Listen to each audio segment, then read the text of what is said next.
Gaza शांति समझौता मामला। पाकिस्तान 20,000 सैनिक तैनात करेगा। पाकिस्तान ने इजराइल का विरोध किया था। पैसा मिलते ही पाकिस्तान की नीयत बदली।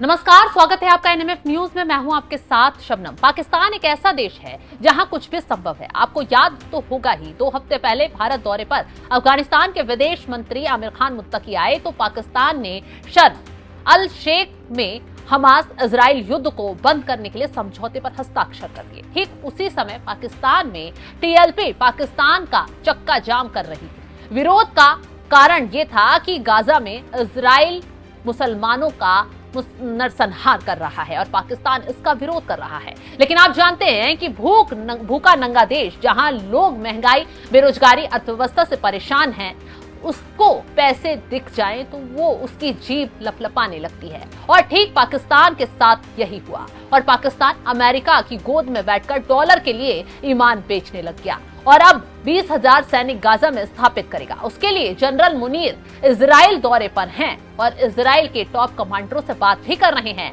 और इसी को लेकर पाकिस्तान में भारी विरोध हो रहा है। लेकिन मरता क्या नहीं करता, जिसका पैदा होने और बड़े होने तक सिर्फ खून खराबा करता रहा और अमेरिका से डॉलर बटोरता रहा, जिसका नतीजा ये है कि आज पाकिस्तान की क्या हालत है और क्यों है। खैर, एक रिपोर्ट के सूत्रों के हवाले से कहा गया है पाकिस्तानी सैनिकों की तैनाती इस महीने की शुरुआत में होगी और इसके लिए पाकिस्तान के सेना प्रमुख जनरल असीम मुनीर और इजरायली खुफिया एजेंसी मोसाद और अमेरिकी केंद्रीय खुफिया एजेंसी के सीनियर अधिकारियों के बीच गुप्त बैठक हुई है। हैरानी की बात तो यह है कि वही पाकिस्तान है जो इजराइल को बतौर देश मान्यता नहीं देता, फिर भी असीम मुनीर मोसाद के अधिकारियों से मिले और मोसाद CIA की निगरानी में पाकिस्तान की सेना गाजा में काम करेगी। इससे आप समझ ही सकते हैं कि कैसे रिपोर्ट छापी गई है न्यूज 18 की। अब इसी घटना को लेकर पाकिस्तान में बवाल मच गया है।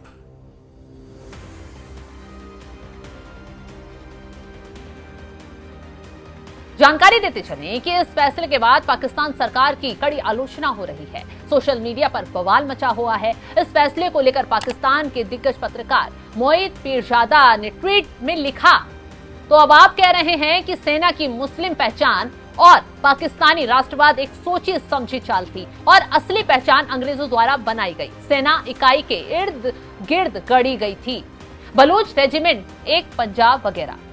तो आप समझ सकते हैं कि क्या कह रहे हैं दिग्गज पत्रकार। इसी को लेकर दूसरी पत्रकार आयशा सिद्दीकी ने भी अपने एक सोशल मीडिया पोस्ट में लिखा, पाकिस्तान की सेना ने फलस्तीनियों का नरसंहार किया था। हालांकि उन्होंने यह आंकड़ा सिर्फ 3,000 का दिया, जबकि असलियत में यह आंकड़ा 25,000 के करीब है। तो इससे आप समझ सकते हैं कि कैसे शहबाज मुनीर की आलोचना हो रही है। और इस बड़ी घटना पर ट्विटर पर मुस्तफा नवा खोखुर कहते हैं कि हमारी पिछली गलत पॉलिसियां आज हमें परेशान कर रही हैं। अफगान पॉलिसी इसका एक उदाहरण है। गाजा में हमारे सैनिकों को तैनात करने की खबर परेशान करने वाली है। क्या हमने इसका फायदे और नुकसान पर चर्चा की है? सरकार जनता को भरोसे में लेने में हिचकिचा क्यों रही है?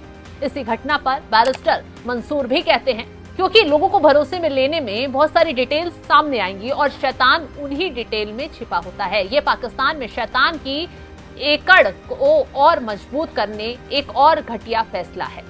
तो अब आप समझ लीजिए कि पाकिस्तान का फैसले पर कितना खतरनाक रिएक्शन आ रहे हैं।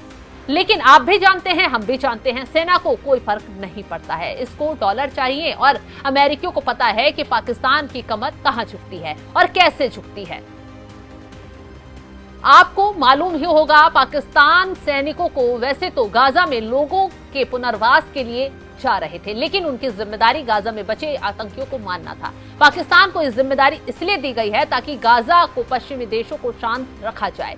इस योजना में पाकिस्तान, इंडोनेशिया और अजरबैजान के साथ काम करना है, जिन्हें पश्चिमी और अरब माध्यमों के नेतृत्व में शांति स्थापना के लिए विचार किया गया है। मतलब ये है कि अमेरिका ने उन्हीं देशों को हमास को खत्म करने के लिए भेजा है जो पहले गाजा का समर्थन किया करते थे।